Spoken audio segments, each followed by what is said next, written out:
What is going on? All American Sports Network. It's your boy, Joel Davis. Been a while. Long time no see. I wanted to give y'all guys the latest update. First of all, Happy New Year. Starting in this new year, there will be more reports on the latest sports news and highlights, not only on just the NCAA, but also with the NFL, with the NBA, and Major League Baseball fights, everything that is major going on in sports.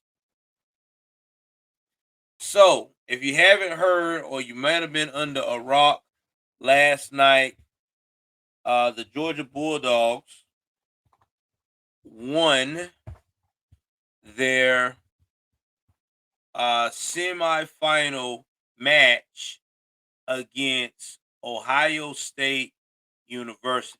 Now, it was a nail biter. God knows it was. It was an emotional roller coaster.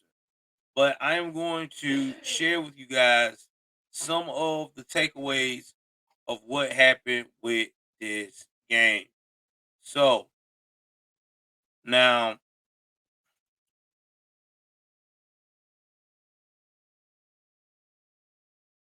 we're going to go from 3 to 1. So, the lowest to the best. So, the lowest thing on the field about this incredible game is that C.J. Stroud and Marvin Harrison Jr. proved that they were the best players on the field. Now, again, I'm not taking a shot at my team. Stetson and those guys did a great performance, but you also got to give credit to how these guys stayed in the game. All right. Now, first off, we're gonna go into Marvin Harrison Jr.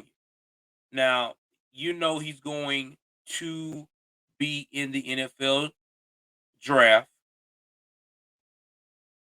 and he definitely could be in the conversation of being one of the best players playing college football last night.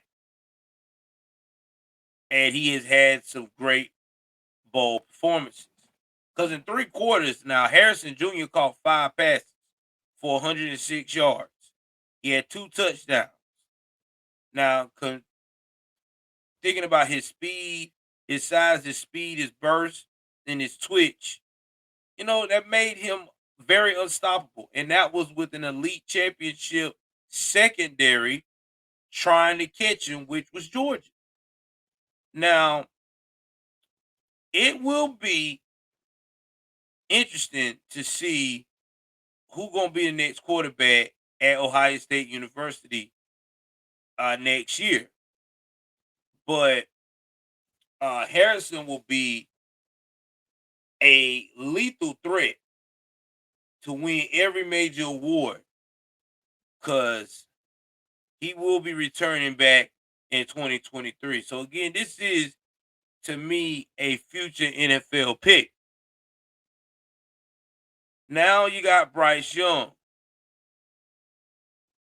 who was also pretty good in his game when his team beating Kansas State in the Sugar Bowl. Now, Young was also looking at possibly going to be number 1 in the upcoming draft. But after everybody saw what CJ Stroud did, I don't think old boy gonna be number 1. I think CJ Stroud might be the one to be number 1, especially in the quarterback department. Now, Stroud is just like Stetson. They both face criticism during their career.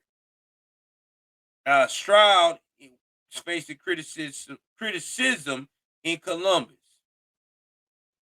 but he did everything he's supposed to look like a a franchise quarterback last night. Stroud went into the Georgia zone, man, and owned it. I mean, he finished 23 out of 34. I mean, he completed 23 out of 34 for 348 passing yards. He had 4 touchdowns, and he never turned over the ball not once. Now, yeah, he lost Harrison to an injury, and his defense couldn't get a stop on the final 2 drives, but Shroud still found a way to drive his team in a field goal position, which less than a minute to go. It may not be the ending, Shroud and them wanted, but his destruction of the great uh, defense that Georgia had displayed the whole season made him look like the man in the long run. The second one, Georgia showed they got heart. Let's talk about that. Now, Georgia came in this game not their best performance, okay? I don't know, but I guess there's a thing that people tell me all the time. I hear a lot of coaches talk about when you get into the 10, 11, and 12 and 0 in any sport, you start to get as a player, very, very complacent.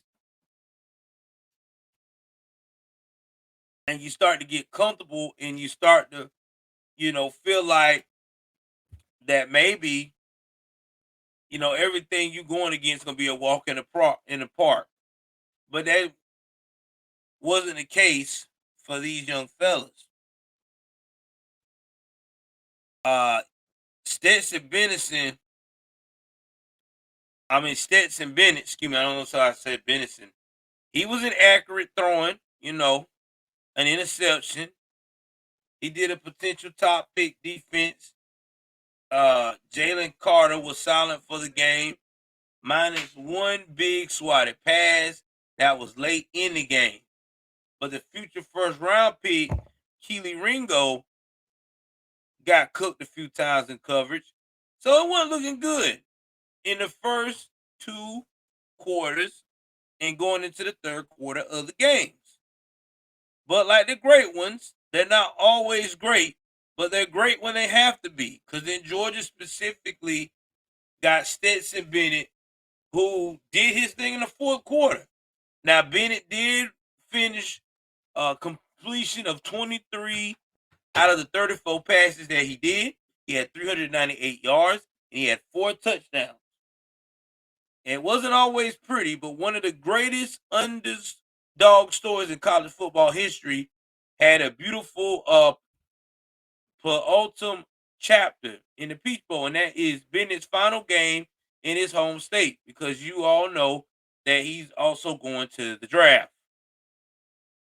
All right. Now, again, it was really their worst night that you've seen Georgia play all season, but they definitely did what they had to do. Now, last but not least, the most number one thing, it was like David versus Goliath, and it was in a Hollywood setting. Because, see, Georgia was storming back to save the quest for the perfect season, and they avoided the ultimate day of upset, setting up a good national championship matchup with the most unlikely opponent. While the majority of fans and media had assumed it was going to be Georgia and Michigan rematch, was inevitable. All right. But the TCU Horned Frogs decided that they had more heart, and they did what they had to do in the Fiesta Bowl to pull it off. Now, TCU will be likely anywhere from 11 to a 14-point underdog. But the thing about it is, do TCU got a chance to go up 4 quarters with Georgia? Well, y'all know that Sonny Dykes is an offensive mastermind. That's their coach. And he will undoubtedly watch what Ohio State did to Georgia football. And probably going to apply the same thing. Marvin Harrison is special but so is TCU wide receiver Quentin Johnston. The Fiesta Bowl offensive MVP, he caught 6 catches, 163 yards, and scored in their shootout win over Michigan. And the massive receiver can cause similar problems to what Harrison did as well. And then TCU got a Heisman finalist, Max Duggan, whose dual threat skills should be a massive help in keep Georgia defense off the field. CJ Stroud used some of his hidden mobility to avoid the rush from Georgia. Oh, sorry about that, guys. Dogs. But Duggan is far more mobile. All right. And that could be a key to TCU scoring enough to win. Okay. Now, the possibly biggest question is whether TCU definitely can obtain Georgia's potent offense. The Horned Frogs defense was physical and opportunist, and they were not overwhelmed by the physicality of Michigan. And that will put to the test one more time as they try to upset a potential dynasty. So here's my thing, guys. I personally feel like that if Georgia tighten up, okay, make sure that they don't make as many mistakes as they did before. If Stetson Bennett will be way more focused and the defense tighten up and actually not miss assignments, not making the holes, and especially coming up the middle as often as they did during the game, and just go back to the basics like they did this season, they will be fine. Because here's the thing: last night was a reminder to them that your season, your goal could go up in smoke just like that.